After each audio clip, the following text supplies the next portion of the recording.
Platform Talk on Education Forum. This program is coming to you live from the St. Vian's VIP magazine, and my name is Palayan Gay. Well, we are back to bring you another scintillating and interesting topic of discussion, and today we will be looking at the 2019-2020 academic session, which is on. We want to know the expectations that teachers are having in terms of preparation and students as well. So that will be our topic of discussion. Stay tuned while we take you through.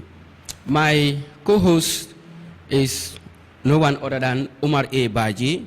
Of course, Omar A. Baji is a lecturer from the Gambia College, lecturing EPS, that is Education and Professional Studies, and he has been in the system before joining the Gambia College.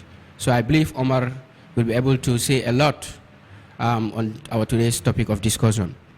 In the first place, I would like to ask Omar, in your own opinion, and by virtue of your diverse experience in the field of academia, what are some of those things that we should expect from school administrators or from teachers, if I may ask? Thank you very much, Mr. Gay. Once again, wonderful listeners out there. Thank you very much. And then we are happy to be on your platform today too, to discuss on this wonderful and then timely topic. To get to your question, actually, it's always a very challenging moment. Sometimes it could be frustrating, because there are a lot of uncertainties that normally happen during this period, because most of the administrators won't know actually the number of teachers that will end up reporting. Of course, sometimes they are given the list, or they will go and then get the list of teachers who are posted to their various schools. But then at the end of the day, the uncertainty there is how many of these teachers will end up reporting. Those are also issues that they encounter with. Sometimes too, some will have issues of establishing the number of classes that they may be having. As you know, most of the time before schools close, you tend to project your next enrollment. Sometimes it may not happen that way, as probably as you project, another school may be reopened somewhere or opened somewhere that may also attract some students that you were expecting from a feeder school. So those things normally occur. But notwithstanding, we used to experience challenges on trying to stabilize, but I think there is always a way out. And there will be a way out if you actually plan ahead. Sometimes when school resumes, it takes some schools almost a week or two to stabilize themselves. And this normally emanates from the issues of timetable, the issue of allocating teachers and so forth. But I used to have a system, and that is the very day school resume, if we can't kickstart lessons that very day, the following day we will start, because that is what is going to encourage other people to come. Others will sit at home just to be asking, have you started lessons? And before they can finally come, So once you're able to do something, when they're going to say, hey, we have started, the next day you will see more students coming, But then if we just keep on saying that, okay, until students start coming or teachers comes and we start, things will not work. However, of course there are challenges, because if you don't also receive teachers, you cannot start lessons. And sometimes too, teachers will be posted, but before they come, some of them will be in that habit of trying to lobby, to be moved or for regional transfer and so forth. So some of them will spend almost 1 week trying to lobby and see whether they will succeed before they finally make up their mind. So after 1 week or two, if you don't receive teachers, sometimes you become frustrated, you know. But then it is normal. To me, that does not have to keep you not starting, you know, what you should start. Because what you need to do is, before school closes, you have to put up your plans to make so that when school resume, and then, you know, you kick up from there. And normally, sometimes I used to resume to school almost 3 days or 2 days before school starts. And then you will realize that, like even in our context here, most of the time the teacher's bus will leave on a Saturday. So teachers will reach their school, at least have a day to rest, and then, you know, at least prepare for whatsoever. So as a school administrator, you should be able to go to your school, and even before school resume, you should be able to communicate with your caretakers, let them, you know, clear the school ground, the school premises, and so forth. You see, we are used to capitalizing on students to use them to clean the school premises and the like, which is actually against the policy, you know, because the students are to be taught and the like. You have your cleaners or caretakers whose responsibility, among others, is to, you know, make sure that the school environment is kept clean. So, but then nowadays we normally utilize the students the first, you know, week of opening. We ask them, come with your hose, come with your cutlasses, and then let's go. That is not right. What is happening? And one thing that I want to say is, like, sometimes we take it as a right, because some school, you know, go up to the extent of making it sort of like something which is compulsory, that if any student do not attend, you know, will fall victims of certain circumstances or so, you know, or will face certain penalties and the like, which is not proper. And administrators should understand that it is not proper to use, you know, students to work for you. You have employed caretakers whose responsibilities is to clear and clean the school environment. So those things are also there. So as a school head, make sure that prior you communicate to your caretakers or whatsoever, let them clean the school and the like, communicate to your cleaners, let them make sure that the classrooms are clean, rearrange the classroom, and then, you know, when students comes, they will meet everything is clean. But sometimes when you get to the school, when school resumes and the like, it's awkward. The school will be so dirty, the classroom will be so dirty, and so forth, you cannot understand. And those things are part of the preparation when schools are, you know, reopening and so forth, so that it will help lessons to be able to commence as, you know, schools open up. Yeah, so in the side of the administrators, those are some of the expectations that we expect them to do. And then when it comes to timetabling too, some people think that timetabling is meant to be designed by the mathematics teacher. You see, timetabling is about, you already know that this is the allocation given for core subjects, this is the allocation given for electives and the like. So you should be able to, you know, put those slots, you know, on the timetable. Yes. Thank you very much. Well, viewers, just to remind you, as I said, it's the Students Platform, Talk on Education, coming to you live from the St. Vincent's VIP magazine.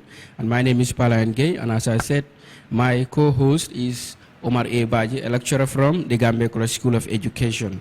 Our topic is centered on the 2019-2020 academic session, which is already on. Of course, schools have resumed, or almost all the regions have resumed, and then therefore the expectation is teachers to report to their various schools of postings, as well as students to also report to their various school of choice. At the moment, grade 9 results have been released a few weeks ago, and I believe students who have started the Gabeka examination are struggling to get their results from their various schools, and then later they will march to their school of choice. Now, back to you, Mr. Baji. The issue of stabilization normally takes place at the beginning of a term, particularly at the first term.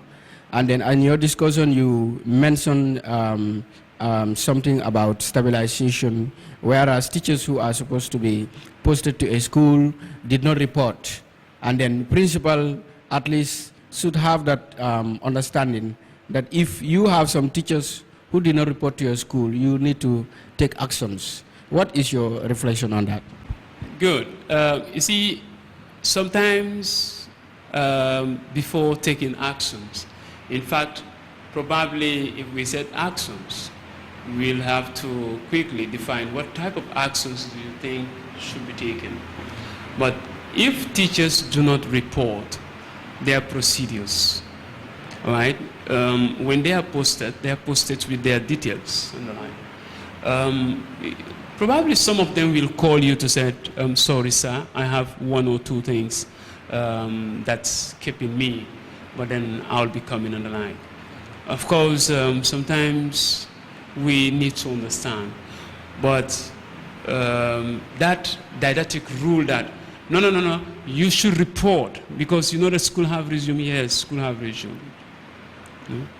But if school resumes and I'm not well, you don't expect me to force myself to come. You should be able to understand. Although sometimes people are fond of taking excuses, which, you know, is making people sort of like not even having that much trust, even when people are giving genuine excuses, you know, it's something else. But then it's always important to have a healthy discussion with your staff, because these are people that you expect to work with, you know, together, collaboratively, to make sure that you achieve your goal. So you should be that guy who is, you know, very consultative. And to be consultative, that means you need to find out, but even if the teacher did not call you, you can call. Because when you are taking the details, you took their contacts as well. You could call and said, are you Mr. or Mrs. So?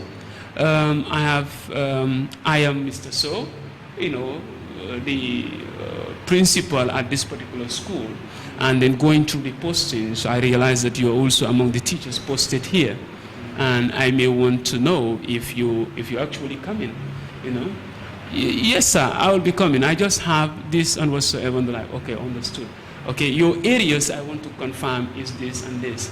Probably, do you think you will be able to handle both areas, or which of the areas do you think that you'll be able to handle? You can do that prior, so that your allocation, it will be able to help you.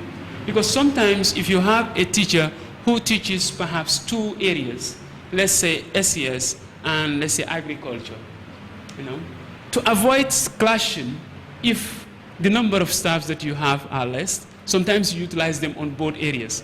So to avoid the clash on your timetable, and that is why it may need, if the need be, you call them and ask them.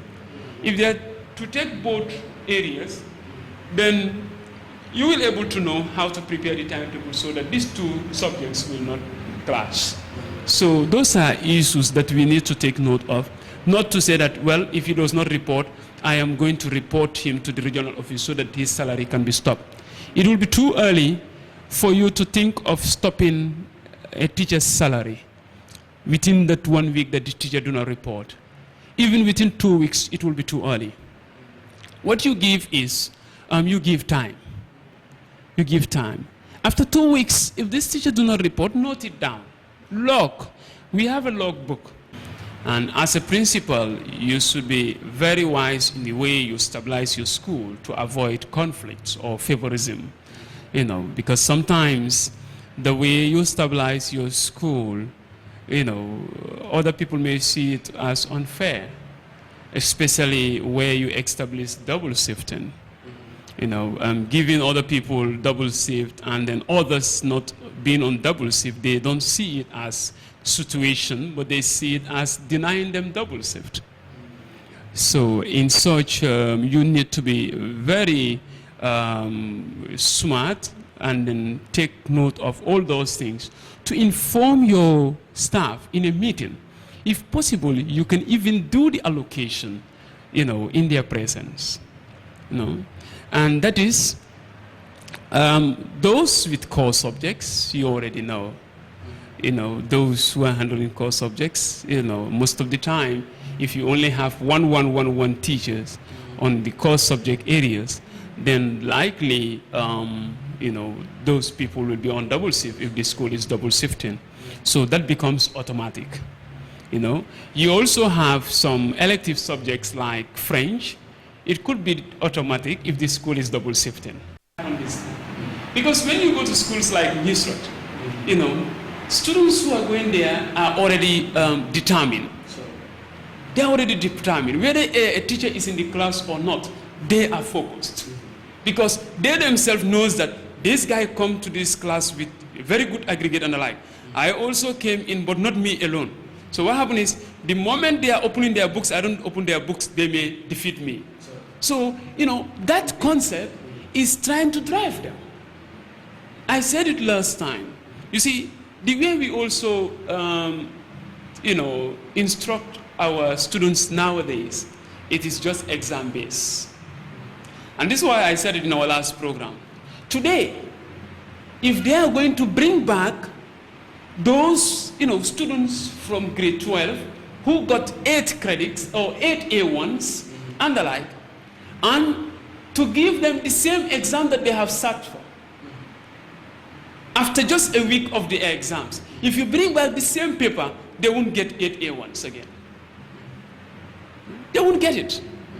Because it's the methodology that we are using to teach them today. It's the approach that we are using today. What is the approach? The approach is just exam-based approach.